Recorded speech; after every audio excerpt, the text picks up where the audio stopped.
why you spread my wings and fly me to the sky. I feel so alive, it's like my soul thrives in your light. Bismillahirrahmanirrahim. Assalamualaikum warahmatullahi wabarakatuh. Alhamdulillahirabbil alamin. Wa bihi nasta'inuhu ala umurud dunya waddin. Asyhadu an la ilaha illallah wa asyhadu anna Muhammadan abduhu wa rasuluh allazi la nabiyya ba'da.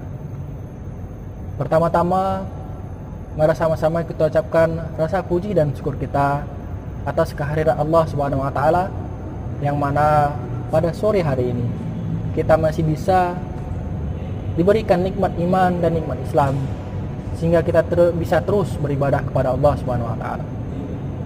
Sholawat berikan salam, tak lupa mari kita adakan kepada baginda Rasulullah Muhammad sallallahu alaihi wasallam yang telah membawa kita dari alam jahiliyah menuju alam Islamiyah yang kita rasakan seperti sekarang ini. Syuhfillah yang dirahmati Allah Subhanahu wa taala, para aktivis dakwah, para pejuang dan penegak syariat Islam dimanapun antum berada. Izinkan saya pada sore hari ini menyampaikan ceramah singkat mengenai tentang menggapai ampunan di bulan Ramadan. Kita mengetahui bulan Ramadan tahun ini sungguh sangat berbeda dengan Ramadan yang sebelumnya, di mana pada Ramadan tahun ini kita tidak bisa berjumpa dengan sanak saudara kita yang jauh dari kita. Kita tidak bisa berjumpa dengan keluarga kita yang jauh dari kita. Yang kita bisa lakukan hanyalah mendoakan mereka dan terus berkomunikasi dengan mereka. Ikhwafillah yang dirahmati Allah Subhanahu wa taala. Dikala Ramadan tahun ini yang sungguh berbeda dengan Ramadan tahun sebelumnya, maka menggapai ampunan Allah itu sangat penting. Di mana Rasulullah SAW pernah bersabda yang diriwayatkan dari hadis At-Tirmizi, maka celakalah seorang hamba di mana ketika ia memasuki bulan Ramadan dan kemudian ia keluar dari bulan Ramadan tapi tidak mendapatkan ampunan dari Allah Subhanahu wa taala. Salah satu cara untuk menggapai ampunan Allah Subhanahu wa taala di bulan Ramadan ini adalah dengan tauhid atau mengesahkan Allah Subhanahu wa taala. Quran Az-Zariyat ayat kelima, Allah juga berfirman, A'udzubillahi minasyaitonirrajim. Wa ma umiru illa liya'budullaha mukhlishina lahuddin. Dan tidaklah engkau diperintahkan kecuali hanya untuk beribadah kepada Allah saja dan mengikhlaskan ibadah hanya kepada Allah saja. Ikhwafillah yang dirahmati Allah Subhanahu wa taala. Itulah kunci dari pentingnya kita bertauhid atau tidak mempersekutukan Allah Subhanahu wa taala. Imam At-Tirmizi juga pernah meriwayatkan sebuah hadis yaitu yang artinya, wahai anak Adam, jika kamu datang kepadaku dengan membawa dosa sepenuh bumi dan engkau datang kepadaku atau meninggal dunia dalam keadaan tidak mempersekutukan Allah, maka Allah akan memberimu ampunan sepenuh bumi. Ikhwafillah yang dirahmati Allah Subhanahu wa taala. Sungguh begitu besar ampunan Allah di bulan Ramadan ini.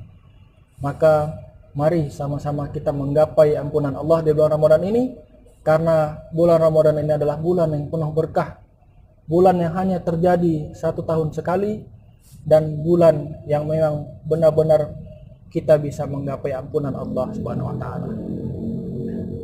Yang kedua, dalam hadis riwayat Bukhari Muslim yang diriwayatkan oleh Imam Bukhari, yaitu barang siapa yang berpuasa dengan mengharapkan pahala dan mengharapkan iman, maka Allah akan mengampuni dosa-dosanya yang lalu. Ikhwafillah yang dirahmati Allah Subhanahu wa taala. Kunci yang kedua dalam agar tauhid kita itu diterima atau amalan kita diterima atau kita bisa menggapai ampunan Allah Subhanahu wa taala adalah dengan cara yang ikhlas kita dalam beribadah. Kedua, untuk mengharapkan atau untuk menggapai ampunan Allah Subhanahu wa taala adalah dengan beristighfar. Sebagaimana dikatakan dalam Quran surah Nuh ayat 10, Allah Subhanahu wa taala berfirman, A'udzubillahi minasyaitonirrajim. Fakultustaghfiru rabbakum innahu kana ghafara. Nabi Nuh alaihissalam berkata kepada kaumnya, "Wahai kaumku, beristighfarlah kalian kepada Allah. Sesungguhnya Allah Maha Pengampun." Dengan cara beristighfar, kita menyesali perbuatan kesalahan kita. Dengan beristighfar, kita menyadari betapa buruk kita sebagai manusia. Dengan beristighfar, begitu banyak kesalahan kita yang kita lakukan selama ini. Dengan beristighfar, kita bisa menuju jalannya taubat dan mengharapkan ampunan Allah Subhanahu wa taala. Dan dengan beristighfar, kita juga bisa menguatkan diri kita. Sebagaimana Allah berfirman dalam Quran surah Hud ayat 52, "Wa yazidukum quwwatan illa quwwatikum." Dan aku tambahkan kekuatan di atas kekuatan kalian. Dengan beristighfar, kekuatan kita jadi bertambah. Dengan beristighfar, keyakinan kita kepada Allah juga semakin bertambah. Maka apabila rahmati Allah Subhanahu wa taala, mari sama-sama kita perbanyak beristighfar, kita beribadah dengan ikhlas, dan kita mengesahkan Allah Subhanahu wa taala. Dengan begitu, insyaallah kita akan menggapai ampunan di bulan Ramadan, selain dengan kita beribadah dan beramal sebanyak-banyaknya di bulan Ramadan ini. Mungkin hanya sekian yang bisa saya sampaikan. Lebih dan kurang saya mohon maaf. Barakallahu fikum. Wallahu a'lam bishawab. Billahi taufiq wal hidayah. Assalamualaikum warahmatullahi wabarakatuh.